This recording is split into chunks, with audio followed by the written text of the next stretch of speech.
Okay, so we didn't get a chance to finish all of the material in session 16 when we were talking about for loops, and so I'm going to finish that right now in preparation for the flipped classroom.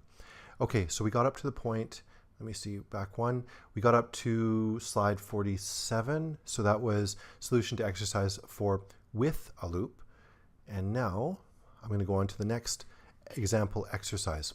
So in this case, it's write a MATLAB program that prompts the users to input a vector of numbers using input, calculate the average of the values in the vector without using the mean or sum function. So we don't want to use the built-in function in MATLAB. And output the average value to the screen as follows. The average value is n, or some value.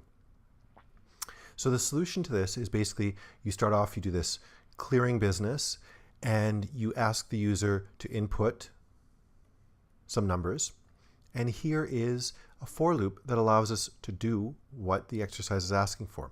We initialize the sum to 0, then we have the for loop that begins with 4, ends with n, and the index is set to go from 1 in increments of 1 up to the end of the vector that was input by the user right there. And for each one of the numbers inside of that vector, the sum will be calculated as, if initially it will be 0, 0 plus whatever that number is in the vector added to itself, and then updated every time you go to a new number in the vector. Once that's done, you've added all of the numbers in the vector, you're going to have an overall summation, and you divide it by the length of the vector, which happens to be the number of elements inside of that vector, which gives you the average. And then you use that handy fprintf statement to print out a value to the screen. Now, the next concept is really interesting, and it's really powerful. It's called nested loops. And effectively what it means is putting one loop inside of another loop, which can also be inside of another loop. And it's similar to, if you're familiar with it, Russian nested dolls. And that's when you have this big doll that can contain a smaller doll that can contain a smaller doll, etc. So you have a really tiny doll in the middle of all of these other dolls, and you open up each doll to reveal the other one. And you can use nested loops in order to manipulate the rows and columns of a matrix. Okay, and let's see how that works. So here's the solution to that particular problem that was on the previous page. And so effectively what's supposed to go on here is you do the clearing that we normally do. You design a matrix with 1, 2, 3 rows and 5 columns. So it's a 3 by 5 matrix. We initialize this sort of running variable that we're going to be using later on to 0. That's always important. And then we have an external loop and an internal loop. So we have a loop on the outside that goes through each of the rows, and then we have a loop with an index j that goes through each one of the 5 columns. And then in the center of these two loops is a calculation that takes into account both the rows and the column values. This will allow us to traverse every single element in each row. So row 1 first, then row 2, then row 3, and then at each row, each of the individual columns. So it's referred to as a nested loop. So you have one loop inside of the other. Once those 2 loops are done, then you get an average value. That's a calculation of the value s, which was calculated inside of the loop, and it's divided by the multiplication of both the number of rows and the number of columns. And we print out to the screen the average value of that calculation. Oops. Okay, there's another way of solving that particular problem, and to solve it, again, you set it up effectively the same way, except what you do is you use the size command to determine the number of rows and the number of columns, And then inside of the two for loops, so you have the external for loop and the internal for loop, use the variable that was calculated earlier from size mat1 there, and then this one, which is size mat2 for the columns. You have both the rows and the columns set up in your two for loops, and you do the same calculation in the middle, you get the same average value, and you do the same fprintf at the end. Here's another exercise. A vector is given by v is equal to, and you've got this vector of numbers. Write a MATLAB program that takes the elements that are even numbers and put them into a new vector. And the elements in the new vector should be in the same order as in the original vector v. Output the new vector to the screen as, and you'll want to have it set up like this. Okay, so we want just even numbers. Here's the solution. So we do our same clearing business at the top. We create the vector right there, and then we have a nested loop, and we have the first one that goes through all of the elements in the vector, and then after that, what we're doing, sorry, it's not a nested loop. I'm sorry, it's not a nested loop. It's a for loop with an if statement in the middle of it. My apologies. And what we're doing in here is we are testing for the remainder on each of the values inside of the vector v. We're dividing it by 2, and we divide by 2 in order to see if the remainder is 0, because if you divide by 2 and the remainder is 0, it's a clean division by 2, which means it's an even number. From there, you're setting up a new vector called nv, and it's equal to whatever value was in the original vector v that was also an even number. So that's why the if statement is there. And from there, what we do is we increment the incremental variable called I, which is the index, I'm sorry, for this new new variable called nv. Okay, so that makes sure that each of the columns inside of nv will have the right index associated with it, and because it's going to be smaller than the original vector v. From there, everything will be nice and displayed like that. Okay, so from there, basically, you're going to move on to the next control structure set of material, number 4. That'll be in this video. And I won't be around on Thursday, but the TAs will administer the flipped classroom class. I'll be in Winnipeg talking to some other academic types. And I will see you next week. If you have any questions about the assignment number 2, come to my office hours next week, and I'll be happy to do so. Remember that assignment number 2 is due at the end of the week. I believe it's on Friday. Take a look at the assignment PDF, and you'll see the actual due date on there. You've got an extension, basically, that's listed in the assignment document. All right, take care. Have a great weekend, and we'll see you next week.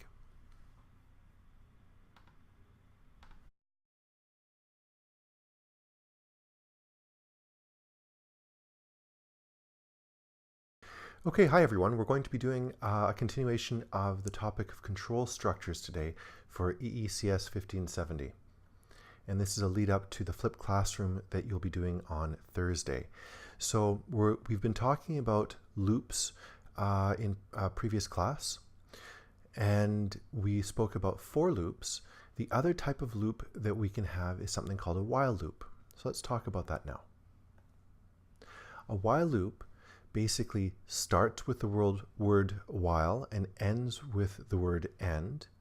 It tests for a Boolean or logic expression or command or condition, and then executes anything that's inside the while to end space if that Boolean expression or logic expression is true. So at the beginning of the while loop, we test a Boolean expression. If it's true, you execute the group of commands between the while and the end, and then you go back. Once you've done that execution, you go back to the top and you test that Boolean condition again.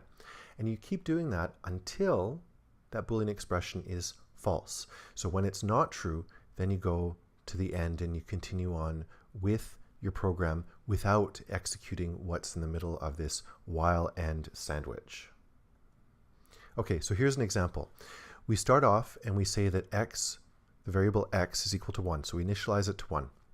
Then we have our while statement here and our Boolean expression right here. So we've got our while, and we're testing to see if x is less than or equal to 15. If it's less than or equal to 15, then we're going to execute the math command or the equation x is equal to 2 times x, and it will actually display on the screen because there's no semicolon to stop it from doing that. Okay, so what is the very first display to the screen that we'll see? Well, x is equal to 1. Is x less than or equal to 15 if x is equal to 1? And the answer is absolutely yes. And so it will multiply by 2 the value of x and update itself. So the new value of x will be 2. So here's the output from the first pass or first round of the loop, x equal to 2. Now we have x equal to 2, and we're going to test to see is x less than or equal to 15, and we know that x is now equal to 2. Okay, and so in that case we know that of course will be true.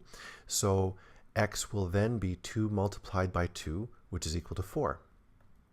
And sure enough, when we go through the second pass of this while loop, x is now equal to 4. So then we go back up to the top of the while statement. Now x is equal to 4. Is 4 less than or equal to 15? And the answer is yes. So this time what will happen is we'll test it, we'll see it's true, and we'll take 4 multiplied by 2, and it will give us an output of 8. Now x is equal to 8. So we're going to go back up to the top of the while loop like this, and we're going to test again. And now we see that x is equal to 8, which is less than or equal to 15. So we're going to execute this command right here, and we're going to multiply x, which is 8, by 2, and that will give us x is equal to 16. And we're going to go back up to the top again, like that. Sorry. And what we find, I got too excited right there. What we find is that on the last round, x is not less than or equal to 15. X is equal to 16. And so in that case, nothing gets executed, and we bypass, we go to the end, and we stop the while loop. Okay, and then we stop and we execute whatever is after the while loop. Okay, next example. So what is the output of the following program? So we start with y is equal to 7, and we're going to test to see what happens when y is greater than or equal to 0. And if it is greater than or equal to 0, if it's greater than 0, then we're going to display whatever the value of y is, and then we're going to change the value or update the value of y to be a new value, which is the old value minus 3. Okay, so in the first round, y is equal to 7. We're going to test to see if y is greater than greater than 0. We'll display it. It will be 7. And then we're going to update it, and it will now take on a value of 4. So let's take a look at that output. And so initially, we have an output of 7. We're not displaying the new value of 4, but we're going to wrap up here, and we're going to test to see if 4 is greater than 0.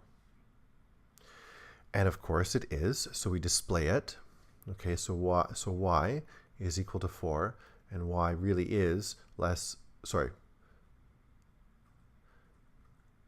4 is greater than 0.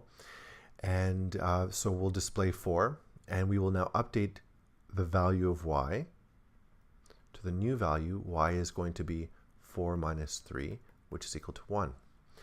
We're going to then wrap up to this point right here. We're going to test to see if the Boolean condition is true. And of course it is, because we have a value of 1. 1 is greater than 0. Therefore, we're going to display 1. And we're now going to update the value of y, and it's going to be 1 minus 3, which is a negative number. we're going to wrap up to the top of the while loop. We're going to test again that condition, and we'll see that because we now have y is equal to -2, the while loop, the while is going to give a false output, and we're going to have to go straight to the end and stop the while. Okay, now it is entirely possible to have infinite loops, which means they go on forever. Sometimes that's a good thing, sometimes it's not. One of the common dangers of using loops is that you can have what's referred to as an infinite loop, or a loop that ends up going forever. And if the loop goes forever, the program won't stop. The MATLAB script will not stop. And here's an example of how this could possibly happen. So if you are trying to print the odd numbers that are less than 12, and you start with x is equal to 1, and you're going to increment by 2 that number, so you go 1, 3, 5, 7, 9, 11, 13, and you're doing a test to see if x is not equal to 12, and the idea is that you would escape or break out of the loop if x was equal to 12. But as you can see from the count right here, x is never equal to 12, and so you would end up having a loop here that would go forever. It would never ever stop. It would just go over and over and over again. When that happens, because sometimes it does, what you want to do is press Control C or Command C on your MATLAB program. But generally I think it's Control C that you want to press. Sometimes Control Break will also work, but Control C is typically one of those things that, that you can use. Okay, so infinite loops, you want to make sure that in order to not have that problem, you want to always test with the Boolean expression some variable, okay? And you want to make sure that that variable is updated or assigned at least once during the, or in the space between the while and the end of your while loop. And you want to make sure that there, or at least test for, or verify that there is the possibility that at some point that Boolean expression will get a false or numerically 0 result. Okay, so let's do an exercise. Let's try something out here. So write a MATLAB program using a while loop that asks the user to enter 5 numeric marks or grades in the range of 0 to 100, count these grades, and output the number of inputs or input marks that are at least 60, so a pass. So 60 and above. So here's the solution. You start off, you initialize your count to 0. That's always a good idea. And then you set k is equal to 1. And k is going to be the variable that we're going to test inside of our while loop Boolean expression. So we're testing to see that k is always less than or equal to 5. And as soon as it's no longer less than or equal to 5, that is, it's greater than 5 or 6 and above, then you're going to exit. So we start off and we ask in the first line of the while loop, is or input a score between 0 and 100. And the user will have to do that. And it will be assigned to the variable m.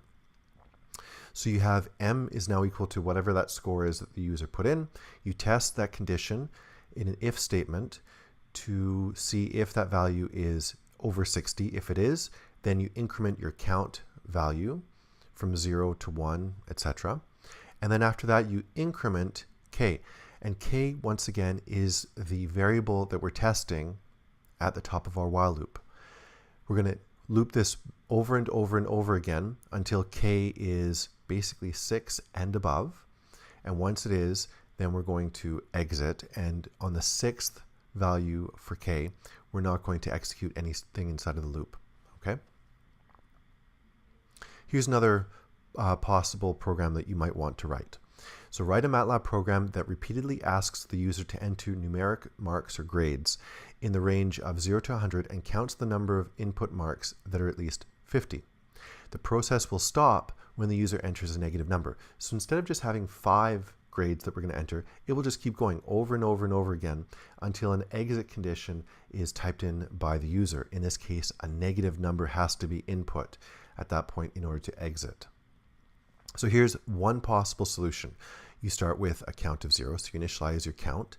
Then you ask the user for the first grade, and when that happens, you can go into the while loop because you're testing to see that the value of the grade that was entered is greater than or equal to 0. And if the user immediately had put a negative number, the while loop wouldn't execute at all. It would bypass the while loop entirely.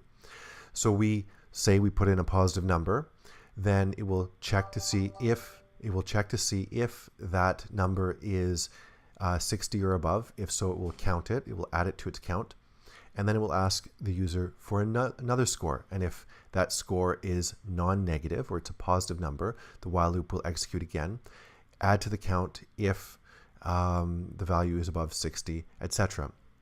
And then at the end, once we've exited the loop because the user put in a negative number, printf will display the text and includes the count at the very end, so we'll know the number of values that were 60 and above that were entered by the user.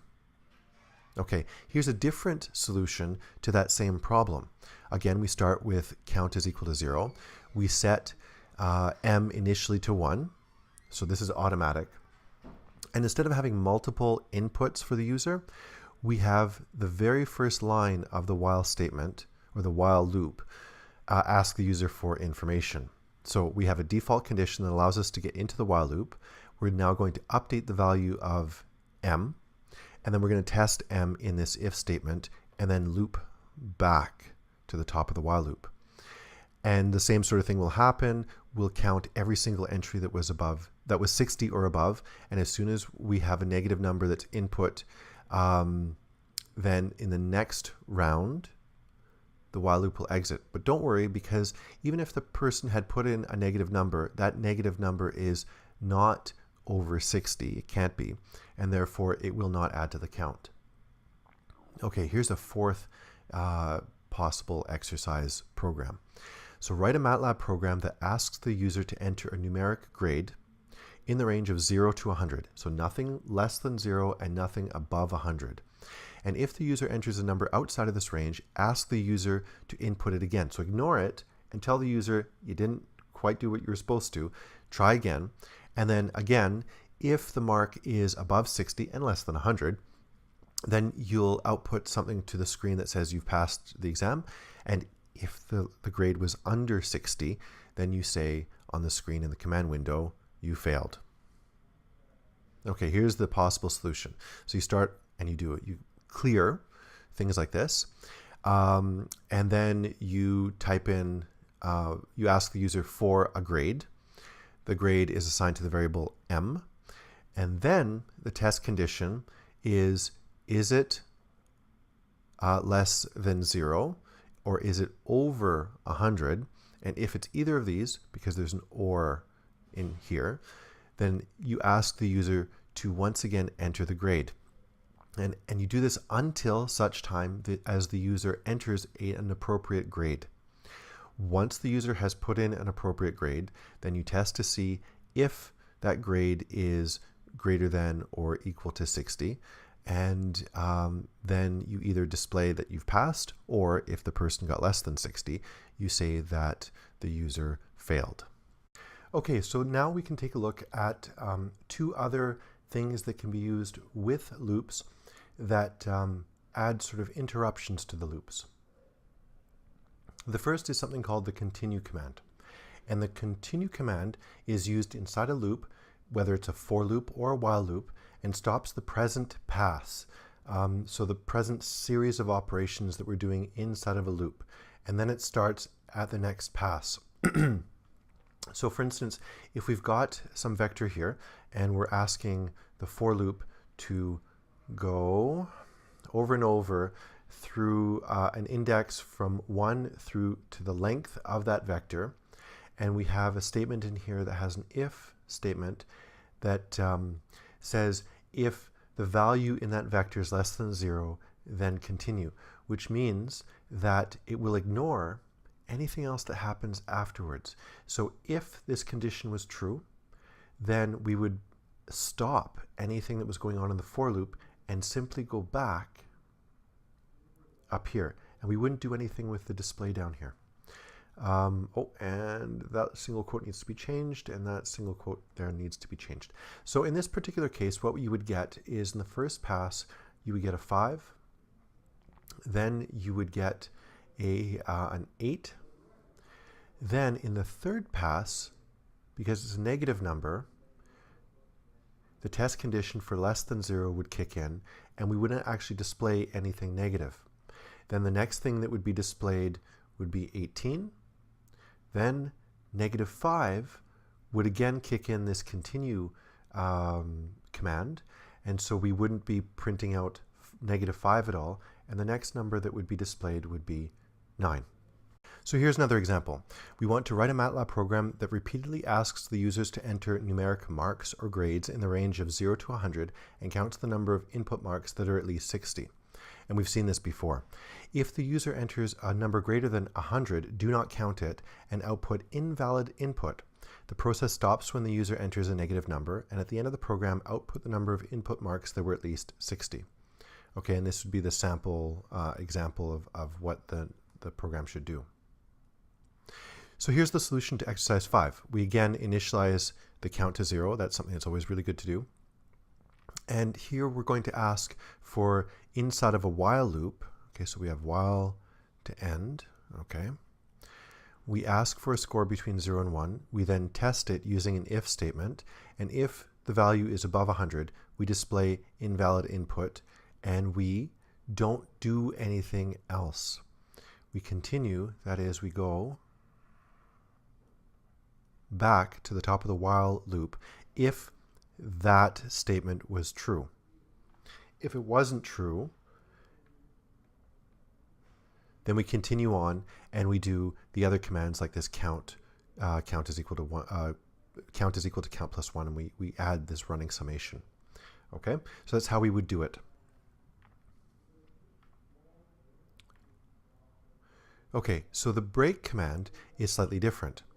So with the break command, it's effectively very similar to continue, but what we do instead of going back to the top of the loop is that we terminate the execution of the whole loop. So it effectively allows us to escape from the loop if something major happened. So it continues with the commands after the end. So anything that's found over here, okay, would continue to do afterwards. So here's an example. For k is equal to 1 through 10 with increments of 2, we have some calculation that's done. Then we do have an if statement that does a test to see if it's greater than 49. And if it's greater than 49, it doesn't matter what else is going on in the for loop. We want to break or exit the loop. And in that case, we would go on and go to this display that's found afterwards. So the first, whoops, hold on. So the very first output through this run would be x equal to 1. The next one would be x equal to 9. And that would be 3 multiplied by 3. After that, we would have 25. Then we would have 49. Now, when x gives us a value, is given a value of 49, then there's an if statement that follows. And it's going to say, well, basically, if it's equal to or greater than 49, we want to exit. So the next command that we should see should be after the loop, because we have now broken out of the for loop in order to display after the loop. Here's another example. Write a MATLAB program that prompts the users to enter a number greater than 1 and determines whether the number is a prime number. If it's a prime number, output the following to the screen. This is a prime number. If not, then say it's not. A prime number is a positive integer that is only divisible by 1 and itself. And here's some examples of possible prime numbers. So here we go.